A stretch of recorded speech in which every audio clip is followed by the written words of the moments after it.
Bapak, Ibu, Saudaraku yang diberkati dan dikasihi oleh Tuhan Bapa Yahweh Yeshua HaMashiach Elohim.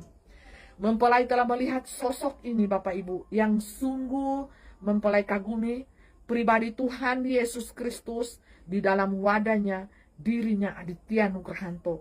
Pada saat dia dianiaya, dia dipukuli, dia ditendang, dia tidak membalas Bapak Ibu. Diam 1000 kata diam. Diam Bapak Ibu. Pada malam tahun baru itu terjadilah. Mempelai akan bersaksi dan menceritakan secara langsung karena ada beberapa orang yang minta klarifikasi langsung dari saya. Dan saya harus keluar sebagai saksi Tuhan dengan berdiri kaki saya di alam ilahi, di alam supranatural, dan di alam dunia nyata. Dan tidak ada kata dusta di kesaksian saya ini. Karena saya adalah saksi dunia yang ditunggu-tunggu oleh dunia untuk keluar, untuk menyaksikan apa yang sebenarnya sesungguhnya terjadi pada saat ini.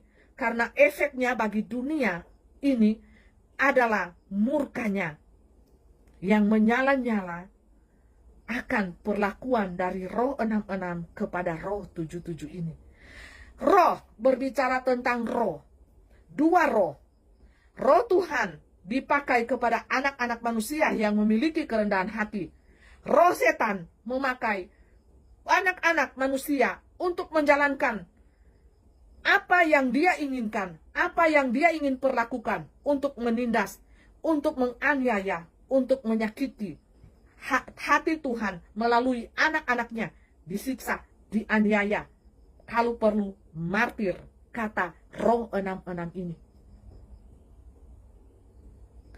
Jadi apa yang sesungguhnya terjadi, mempelai akan ceritakan sedetail mungkin apa yang mempelai lihat, apa yang mempelai dengar, dan mempelai harus berpijak kaki kiri di mana, kaki kanan di mana. Bapak, Ibu, Saudaraku yang diberkati Tuhan, mempelai harus berdiri tegak dan kuat, berikatkan kebenaran, coba kekudusan, kebenaran, dan berkasutkan kerelaan hati untuk memberitakan kabar sukacita dan kebenaran bagi dunia ini.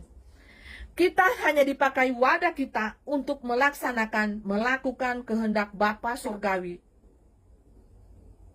Wadah di tengah-tengah dunia ini. Dan akibatnya kalau wadah kita disakiti, dianiaya oleh roh-roh dunia ini, apa akibatnya?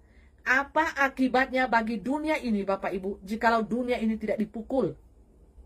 Bapak Ibu bisa melihatnya. Ini bukan secara kebetulan Bapak Ibu. Di malam tahun baru tragedi berdarah Bapak Ibu terjadi. Pemukulan dan penganiayaan antara roh 66 ini dipakai oleh roh 66 ini dipakai suami mempelai dan anak-anak mempelai tanpa mereka sadari. Karena Bapak Ibu tahu, live sebelumnya mempelai sudah mengatakan panas, sangat panas, dan sungguh amat. Hati ini sungguh amat sakit Bapak Ibu, seperti diremas-remas, kayak seperti mau mati rasanya. Seperti itulah keadaan 2000 tahun yang lalu Tuhan di Getsemani. Perasaan yang sama Bapak Ibu, menangis mempelai.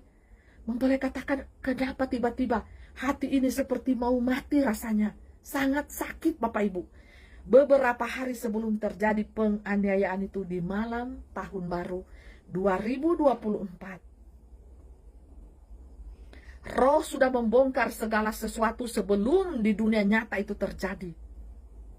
Bukankah seperti itu Bapak Ibu? Roh duluan yang dilihat sudah bekerja. Ini kejadiannya seperti mau mati rasanya ketika menghadapi itu Bapak Ibu. Karena apa?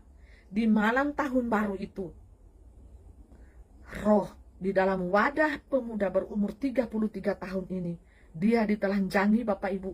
Tidak sehelai baju pun dipakai. Bajunya dibuang Bapak Ibu di sawah-sawah. Dan itu harus dicari. Karena saya berteriak, di mana bajunya?